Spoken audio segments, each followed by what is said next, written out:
Hey guys, welcome back to my channel. I am Khushi and I am back with part 2 of Unit Reproduction Class 12 Biology.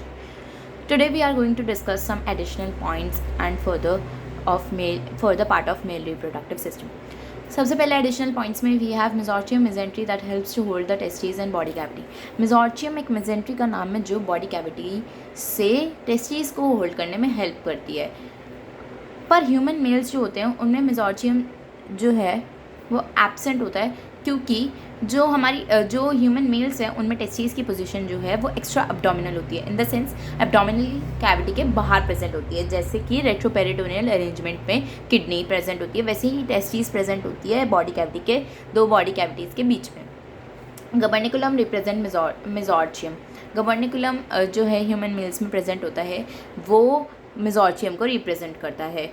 क्योंकि उनमें मेसोर्चियम नहीं होता है तो गबर्निकुलम वैसे फंक्शन परफॉर्म करता है. कुछ एनिमल्स जैसे कि एलिफेंट और व्हेल्स हैं, उनकी जो टेस्टीज है वो इंट्रा एब्डोमिनल होती है, मतलब एब्डोमिनल रीजन के अंदर प्रेजेंट होती है. Next we have epididymis. ये एक कॉइल ट्यूबुलर डक्ट है, मतलब कि एक ट्यूबुलर डक्ट है जो कि कॉइल फॉर्म में प्रेजेंट है. और ये कहाँ प्रेजेंट है? पोस्टीरियर साइड पे टेस्टीज की. मतलब एंटीरियर का मतलब होता है कि आगे और पोस्टीरियर का मतलब होता है पीछे. तो पोस्टीरियर साइड पे ये जो डक्ट प्रेजेंट है इसको हम एपिडाइडिमस कहते हैं. इसकी लेंथ है अबाउट 6 to 7 मीटर लॉन्ग. ये 3 पार्ट्स में डिवाइडेड है. कैपिटल एपिडाइडिमस इसके हेड को कहते हैं, कॉर्पस एपिडाइडिमस इसके बॉडी को कहते हैं और कॉर्डल एपिडाइडिमस इसकी टेल को कहते हैं. इंटरनली ये जो है लाइन होती है स्टीरियोसिलेटेड एपिथेलियम से. सीरियोसिलिएटेड मतलब कि उसमें जो सीलिया होता है वो एक्चुअल सीलिया जैसा नहीं होता है, वो सीलिया जैसा दिखता है बस. These stereocilia are actually microvilli. जैसा कि मैंने बोला कि ये सीलिया जैसे दिखते होंगे बट ये है क्या एक्चुअली में? माइक्रोविलाई, जो सरफेस एरिया इंक्रीज करते हैं सिक्रीशन के लिए. सिक्रीशन जो है वो प्रोवाइड करता है मेच्योरिटी एंड मोटिलिटी. जो सिक्रीशन है वो मेच्योरिटी और मोटिलिटी दोनों प्रोवाइड करता है. किसको? स्पर्म्स को. Motility means movement. Human sperm जो होता है उसको अबाउट 2 वीक्स का टाइम लगता है एपिडाइडिमस को क्रॉस करने में. डेड या फिर वीक अनइलैक्युएटेड स्पर्म्स गेट फैगोसाइटोज्ड इन एपिडाइडिमस. जो स्पर्म मर जाते हैं, वीक हो जाते हैं या फिर काम की नहीं रहते हैं, उनको फैगोसाइटोसिस करके उनकी फैगोसाइटोसिस हो जाती है एपिडाइडिमस में. Capitation of sperm occurs in epididymis. Sperm की कैपिटेशन भी एपिडाइडिमस में होती है. जो कैपिटेशन होता है वो लीड करता है कैपिटेशन को. कैपिटेशन जो होता है उसका मतलब होता है कि डिपोजिशन हो जाना कोलेस्ट्रॉल का, लिपिड का या किसी भी इनहिबिटरी मॉलिक्यूल का स्पर्म के हेड पे. Next we have vasa deferentia which we call ductus deferens. It is the tubular duct जिसकी लेंथ है 30 सेंटीमीटर. वासा डिफरेंशिया को डक्टस डिफरेंस भी कहते हैं. ट्यूबुलर डक्ट होती है 30 सेंटीमीटर लेंथ में होती है. Loops over the urinary bladder. इसके जो यूरिनरी ब्लैडर होता है, अच्छा ओके, मतलब कि ये यूरिनरी ब्लैडर के आसपास लूप होती है. मतलब कि कहाँ प्रेजेंट होती है? यूरिनरी ब्लैडर के आसपास प्रेजेंट होती है. It is a PYQ as well. और लेंथ इसकी 30 सेंटीमीटर होती है. इंटरनली ये लाइंड होता है स्टीरियोसिलिएटेड एपिथेलियम से. स्टीरियोसिलेटेड एपिथेलियम से इंटरनली ये लाइंड होता है. Secretions provide maturity and motility. और इसकी जो सेक्रीशंस होती है वो क्या प्रोवाइड करती है? मेच्योरिटी और मोटिलिटी.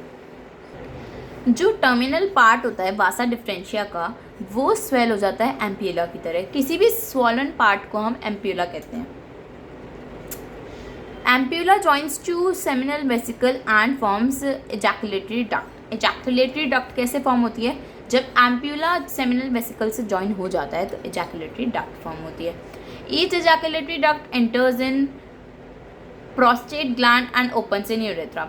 जो एजैकुलेटरी डक्ट होती है वो कहाँ एंटर होती है? प्रोस्टेट ग्लैंड में. और ओपन कहाँ पे होती है? यूरेथ्रा में, जहाँ से फर्दर यूरिन पास होता है यूरेथ्रा, वहाँ पे ये ओपन होती है. और एजैकुलेटरी डक्ट एंटर किस में होती है? प्रोस्टेट ग्लैंड में।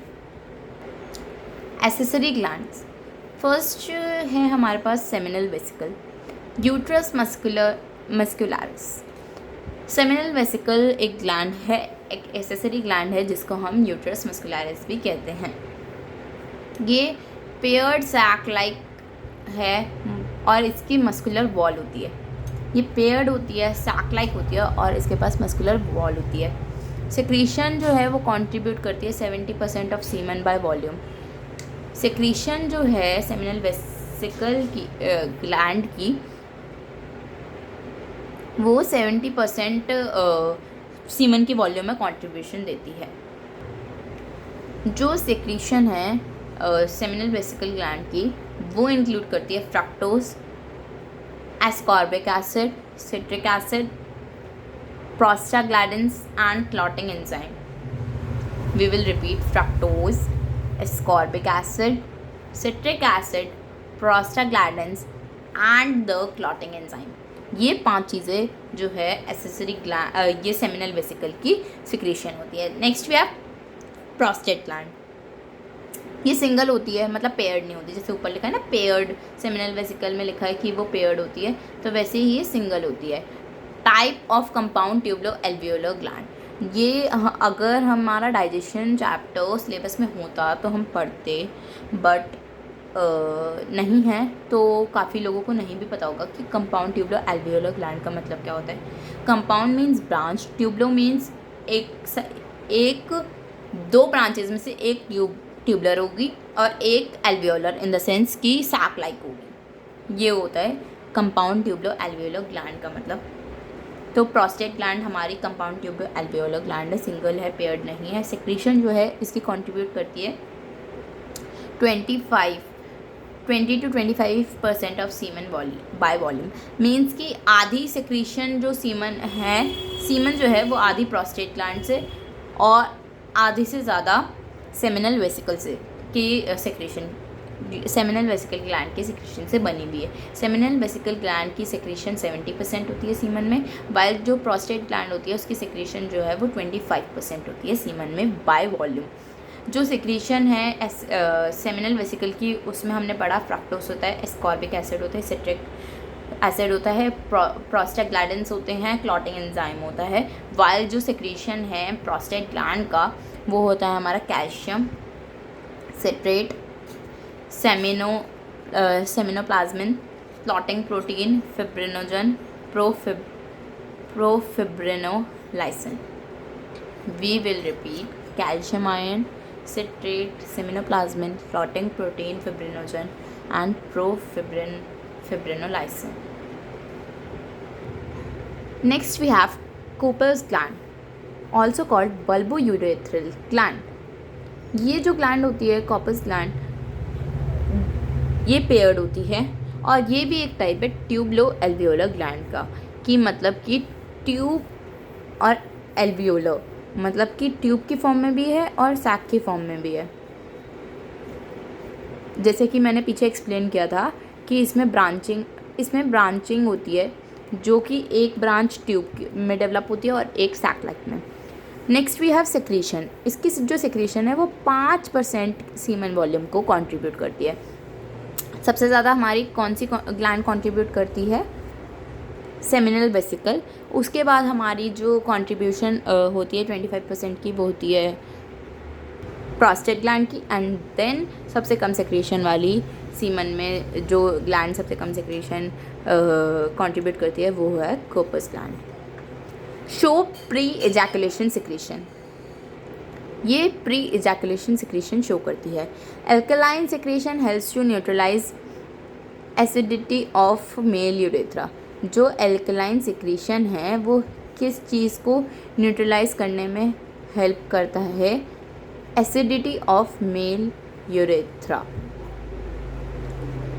ताकि जो स्पर्म्स है उनको कोई प्रॉब्लम ना हो, क्योंकि स्पर्म्स जो है वो एसिडिक मीडियम में मर जाते हैं। तो इस वजह से उनको उस जो एल्कलाइन सेक्रीशंस होती है ना इन ग्लैंड्स की, इनका मेन काम यही है कि यूरेथ्रा को पहले तो एसिडिटी से हटा के न्यूट्रलाइजेशन की स्टेट पे लाए, ताकि फिर स्पर्म्स के लिए एक फेवरेबल कंडीशन हो जाए सर्वाइव करने के लिए।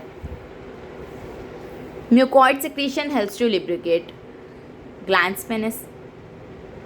इनकी ये जो म्यूकॉइड सिक्रीशन होती है ग्लैंड्स की, जिसमें म्यूकस होता है, वो लिब्रिकेट करती है, एक लिब्रिकेशन प्रोवाइड करती है ग्लैंड्स पेनिस को। ग्लैंड्स पेनिस जो है वो टिप होती है मेल पेनिस की।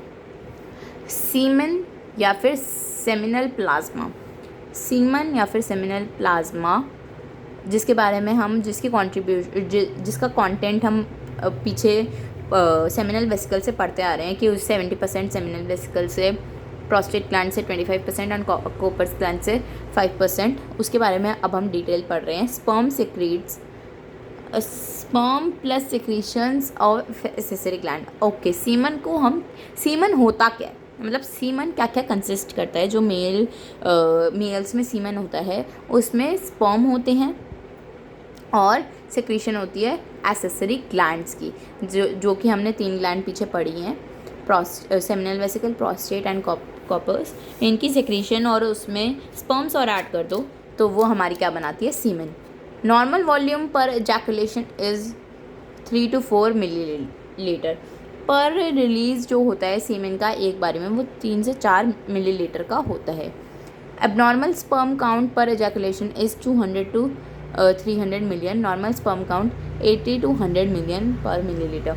अगर किसी को कोई डिसीज़ है, कोई प्रॉब्लम है, तो एबनॉर्मल स्पर्म काउंट होता है उस बॉय के या फिर उस मेल के अंदर, और उसमें पर एजैकुलेशन 200 से 300 मिलियन स्पर्म्स प्रोड्यूस होते हैं, जो कि बहुत हाई नंबर है। बट जो नॉर्मल स्पर्म काउंट है, जो एक नॉर्मल इंडिविजुअल में होता है, वो 80 to 100 मिलियन पर मिलीलीटर होता है। For normal fertility 60% sperm should have normal shape. एक नॉर्मल फर्टिलिटी के लिए अबाउट 60% जितने भी स्पर्म प्रोड्यूस हुए हैं, उनकी 60% स्पर्म के पास नॉर्मल शेप होनी चाहिए एंड साइज़, और साइज़ भी जो है वो नॉर्मल होना चाहिए। 40% of them should have vigorous motility, और 40% जो है वो बहुत अच्छे से मोटाइल होने चाहिए, मतलब कि बहुत फास्ट मूव करे, वैसे होने चाहिए। Oligospermia sperm count is less than normal. ये कुछ डिसीजेज़ लिखवाई है, कुछ डिसऑर्डर लिखवाए हैं कि ओलिगोस्पर्मिया है किसी इंडिविजुअल को, तो उसका जो स्पर्म काउंट है वो नॉर्मल से कम है। एजूस्पर्मिया है किसी इंडिविजुअल को, तो स्पर्म जो है वो ऑलमोस्ट एब्सेंट है सीमन में, मतलब सीमन है जिसमें प्रोस्टेट, सेमिनल और कॉपर्स की सिक्रीशन है, पर स्पर्म्स तो बिल्कुल है ही नहीं।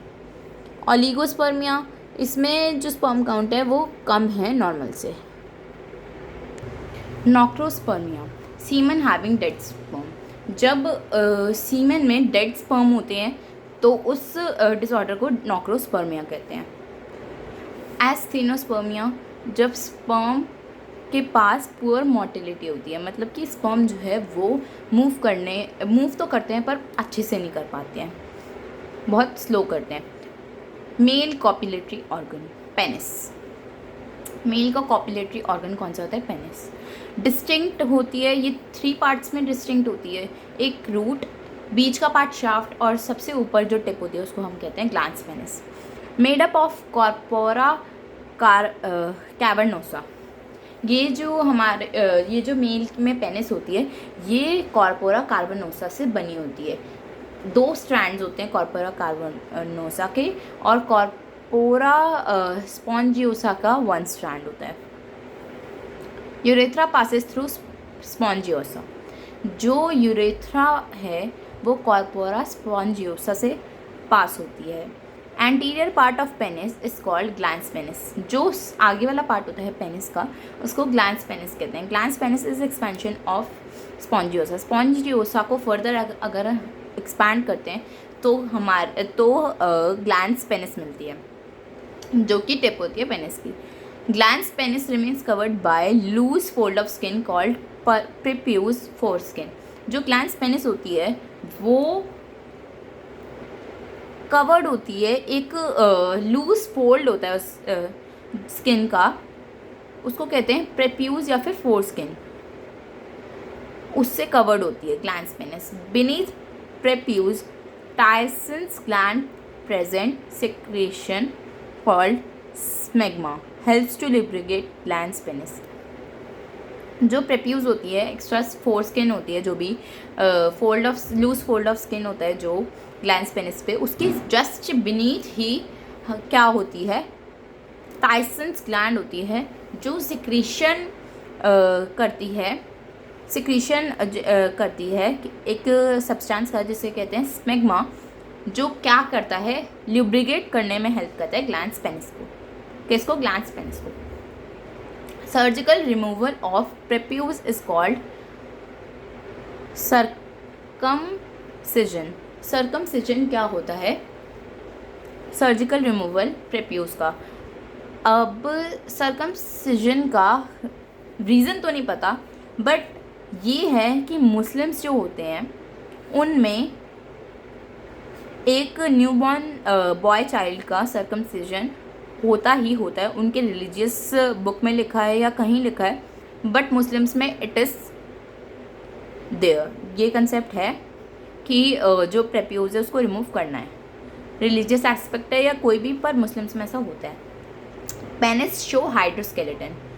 जो पेनिस है ना वो hydroskeleton shape kind of show करती है, कि मतलब उसकी कोई फिक्स्ड शेप नहीं है। Functioning excretion okay, functioning erection of penis is under the control of parasympathetic nervous system. जो मेल पेनिस होती है उसकी जो फंक्शनिंग होती है वो, और उसका काम करना या जो भी मतलब जो उसके फंक्शंस होते हैं वो कौन सा नर्वस सिस्टम कंट्रोल करता है? Parasympathetic nervous system. Parasympathetic nervous system to nitric oxide, उससे वैसोडाइलेशन कॉज होता है, मोर ब्लड सप्लाई होता है, और इससे cells of cavernosa and spongiosa absorb water and get turgid. इस सारे प्रोसेस से जो ऊपर लिखे हैं कि पैरासिम्पैथेटिक नर्वस सिस्टम में नाइट्रस ऑक्साइड के प्रोडक्शन से वैसोडाइलेशन होता है, जिससे ज़्यादा ब्लड सप्लाई होती है वॉल्यूम में, जिससे सेल्स ऑफ, इससे क्या होता है कि कैवर्नोसा जो हमने पीछे पढ़ा और स्पॉन्जियोसा जो ये पार्ट्स स्ट्रैंड्स होते हैं पेनिस के, ये वाटर अब्जॉर्ब करने लग जाते हैं, जिस वजह से टर्जिड हो जाते हैं, और इससे जो पेनिस है वो इरेक्ट हो जाती है। ये एक रफ डायग्राम दे रखा है स्पॉन्जियोसा का, कैवर्नोसा का, यूरेथ्रा का, एक क्रॉस सेक्शन दे रखा है जो ये सर्कल वाला है, और जो ये सर्कल वाला है ये एक क्रॉस सेक्शन दे रखा है, और ये पेनिस का डायग्राम दे रखा है कि एक्चुअली पेनिस के साइड व्यू से अगर हम देखें तो कैसे ये सारे पार्ट्स दिखते हैं। कैवर्नोसा, स्पॉन्जियोसा, इनर फ्लूइड लग रहा है, यूरेथ्रा जो बीच से डक्ट पास हो रही है, glands penis tip, prepuce foreskin, spermatogenesis occurs in seminiferous tubule. Spermatogenesis एक प्रोसेस है स्पर्म फॉर्मेशन का जो कहाँ कर होता है? सेमिनिफेरस टिब्यूल में। 66 से 72 डेज़ लगते हैं एक स्पर्मेटोजेनेसिस को कंप्लीट होने में, और इसके फर्दर 3 फेजेस है, multiplicative, growth and maturation phase. Maturation phase को हम माइटोटिक फेज भी कहते हैं। This is the process of spermatogenesis. Spermatogenic cells या फिर जर्म सेल्स कहते हैं जिन्हें, स्पर्मेटोगोनिया भी कह सकते हैं, वो डिप्लॉयड होते हैं 2n = 46। उनमें रिपीटेड माइटोसिस होता है तो स्पर्मेटोगोनिया बनता है जो कि डिप्लॉयड होता है। A type stem cells for B type, और एक वो 2 में डिवाइड हो जाते हैं, एक ए टाइप में और एक बी टाइप में। जो ए टाइप है वो स्टेम सेल होता है बी टाइप का। इसका मतलब है कि ये एक अनडिफ्रेंशिएटेड, जिसका फंक्शन नोन नहीं है, ये एक अनडिफ्रेंशिएटेड सेल है, स्टेम सेल। और एक है बी टाइप। जो ए टाइप है वो डिवाइड होकर बी टाइप में कन्वर्ट होता है। इस पूरे फेज़ को हम कहते हैं मल्टीप्लिकेशन फेज़। देन उसके बाद जो बी टाइप होता है वो प्राइमरी स्पर्मेटोसाइट में कन्वर्ट होता है और उसके बाद सेकेंडरी स्पर्मेटोसाइट में कन्वर्जन टेक प्लेस करता है। प्राइमरी स्पर्मेटोसाइट भी डिप्लॉयड होता है जिसका 2n=45 होता है और मियोसिस 1 के टाइम पे वो सेकेंडरी स्पर्मेटोसाइट पे में कन्वर्ट हो जाता है।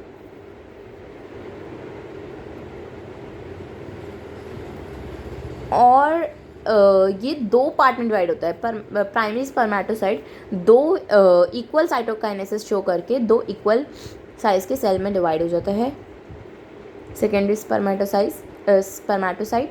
और उसके बाद है concern with the separation of homologous chromosome. जो मियोसिस 1 जब प्राइमरी स्पर्मेटोसाइट सेकेंडरी स्पर्मेटोसाइट में कन्वर्ट होता है तो मियोसिस 1 के टाइम पे इसका क्या मोटिव होता है, homologous separation of homologous chromosome. ये कंसर्न होता है किस चीज़ से, होमोलॉगस क्रोमोसोम की सेपरेशन से मियोसिस 1 के टाइम पे। जो ये फेज़ होता है जब बी टाइप कन्वर्ट होता है प्राइमरी स्पर्मेटोसाइट पे, इसको हम कहते हैं ग्रोथ फेज़।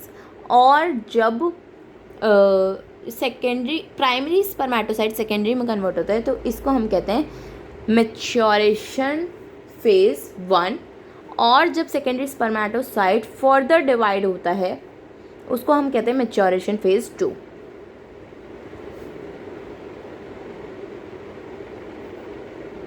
मियोसिस 2 के टाइम पे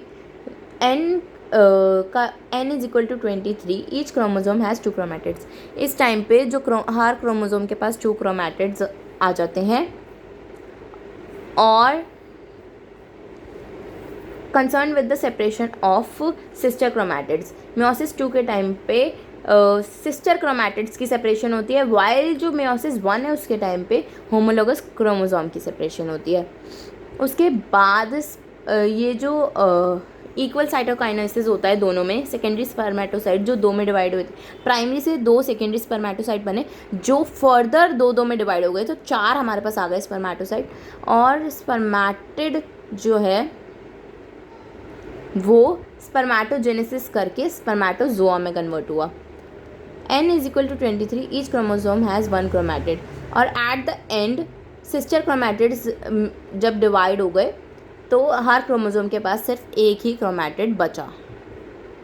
स्पर्मेटोजेनेसिस फर्स्ट फेज़ जो है स्पर्मेटोजेनेसिस का वो है मल्टीप्लिकेटिव फेज़, जिसमें इस फेज़ में क्या होता है, जो स्पर्मेटोगोनिक सेल्स होते हैं वो स्पर्म मदर सेल या फिर स्पर्मेटोसाइट्स वो अंडरगो करते हैं रिपीटेड माइटोसिस और इसका रिज़ल्ट होता है नंबर ऑफ स्पर्मेटोगोनिया। इसमें क्या होता है कि नंबर ऑफ स्पर्मेटोगोनिया में डिवाइड हो जाते हैं। मतलब कि स्पर्मेटोगोनिक सेल मल्टीप्लिकेटिव फेज़ के टाइम पे ये इनको स्पर्मेटोगोनिक सेल्स को स्पर्मेटोजोआ या फिर स्पर्म मदर सेल भी कह सकते हैं, स्पर्मेटोजोआ या फिर स्पर्म मदर सेल भी कह सकते हैं, जो अंडरगो करते हैं रिपीटेड माइटोसिस, जिसके रिज़ल्ट में नंबर ऑफ स्पर्मेटोगोनिया हमें ऑब्टेन होते हैं 2n=46। Spermatogonia produced are of 2 types. जो स्पर्मेटोगोनिया प्रोड्यूस होते हैं वो 2 टाइप के होते हैं, ए टाइप और बी टाइप। जो ए टाइप ऑफ स्पर्मेटोगोनिया है वो act as stem cell for B type and divide to produce B type. जैसा कि मैंने बताया कि स्टेम सेल्स मतलब कि सपोर्टिंग सेल मतलब कि अनडिफरेंशिएटेड सेल्स होते हैं और इनका फंक्शन डिसाइडेड नहीं होता है, तो ये क्या करते हैं, ये डिवाइड हो जाते हैं और फॉर्म करते हैं B type of spermatocyte. Second है हमारे पास growth phase. During this phase spermatogonia enlarges in size. इस फेज के टाइम पे जो स्पर्मेटोगोनिया है वो साइज में क्या हो जाता है, बड़ा हो जाता है। By the accumulation of cytoplasm and other factors required for spermatogenesis. इस फेज के टाइम पे जो स्पर्मेटोगोनिया है वो बड़ा हो जाता है साइज में by the accumulation of cytoplasm के एक्यूमुलेशन से और other factors required for spermatogenesis. Spermatogenesis के अदर फैक्टर्स और एक्यूमुलेशन ऑफ साइटोप्लाज्म के इन्फ्लुएंस से इस फेज़ के टाइम पे जो स्पर्मेटोगोनिया है वो अपने साइज़ को इंक्रीज़ कर लेता है और this enlarges spermatogonia called spermatozoa. जो इस टाइम पे फिर जो स्पर्मेटोगोनिया है वो एनलार्ज हो जाते हैं और इनको फिर हम नाम देते हैं spermatozoa. Sorry, it was written spermatocyte. जो आई एम एक्सप्लेनिंग अगेन कि ग्रोथ फेज़ के टाइम पे जो स्पर्मेटोगोनिया होते हैं वो एनलार्ज हो जाते हैं साइज़ में. एक्यूमुलेशन ऑफ साइटोप्लाज्मा और अदर फैक्टर्स के इन्फ्लुएंस में स्पर्मेटोजेनेसिस में ये जो है वो एनलार्ज हो जाते हैं साइज़ में. और ये जो एनलार्ज स्पर्मेटोगोनिया है इनको हम नाम देते हैं स्पर्मेटोसाइट्स. Maturation phase. अब हम आते हैं मैच्योरेशन फेज़ पे. सबसे पहला है primary spermatocyte undergoes meiosis 1. Primary spermatocyte जो होता है वो मियोसिस 1 अंडरगो करता है and result in 2 equal size secondary spermatocyte. जो प्राइमरी स्पर्मेटोसाइट होता है वो अंडरगो करता है मियोसिस 1 और जिससे प्रोड्यूस होते हैं 2 इक्वल साइज़ के सेकेंडरी स्पर्मेटोसाइट. मियोसिस 1 के टाइम पे separation of homologous chromosome take place करता है. मियोसिस 1 के टाइम पे होमोलोगस क्रोमोसोम जो है वो सेपरेट हो जाते हैं. ये मेंडल का लॉ ऑफ सेग्रीगेशन ओबे करते हैं और लॉ ऑफ सेग्रीगेशन ऑपरेट्स या फिर रिडक्शन ऑफ प्लॉइडी. इसमें प्लॉइडी की रिडक्शन होती है. मतलब जो मेंडल के रूल्स थे लॉ ऑफ सेग्रीगेशन ये उसको फॉलो करते हैं. Spermatocyte has n is equal to 23. Each chromosome has 2 chromatid. Spermatocyte के पास n is equal to 23 pair of chromosome हो जाते हैं और हर क्रोमोसोम के पास 2 क्रोमैटिड प्रेजेंट होते हैं मैच्योरेशन फेज़ के टाइम पे. उसके बाद मैच्योरेशन फेज़ में जो सेकेंडरी स्पर्मेटोसाइट है वो अंडरगो करता है मियोसिस 2 और इससे रिजल्ट होते हैं 2 इक्वल साइज़ के results in equal size spermatids produce होते हैं. ईच स्पर्मेटिड जो होता है उसका क्रोमोसोम नंबर 23 होता है और हर क्रोमोसोम के पास एक क्रोमैटिड होता है. स्पर्मेटिड देन ट्रांसफॉर्म मेटामॉर्फोज इन स्पर्मेटोजोआ. फिर जो स्पर्मेटिड है वो कन्वर्ट हो जाते हैं स्पर्मेटोजोआ में. दिस ट्रांसफॉर्मेशन कॉल्ड स्पर्मेटोजेनेसिस और इस ट्रांसफॉर्मेशन को ही हम स्पर्मेटोजेनेसिस कहते हैं. Spermatogenesis is the transformation of spermatid in spermatozoa. Transformation और metamorphosis of spermatid in spermatozoa. Spermatozoa remains embedded in Sertoli cell by its head part.